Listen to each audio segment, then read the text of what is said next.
রে দাদা, নানি বাড়ি যাতে খালি জঙ্গলই, তোর নানি বাড়ি কোটি রে?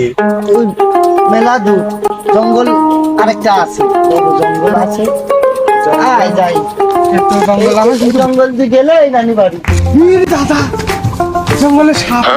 হ্যাঁ, এই জঙ্গলে সাপ থাকে, এই জঙ্গলে খালি কুমির আছে। এ দাদা, কুমির না, বাঘ আছে গায়ে, পশম আছে না, চায়ের পালা। হ্যাঁ হ্যাঁ হ্যাঁ, আবার বিলানের মতন দিকে দাঁড়িয়ে আছে। দাদা এটা কিন্তু বাঘ, হ্যাঁ, বিলানি। তাহলে বাঘের ওই যেখানে বাঘ থাকবি, আমরা একটু ফাঁকি যাবো। নানি বাড়ির রাস্তা খালি ছোট নদীর মতন ঢেউ খেলায়। কাম তো ছাড়।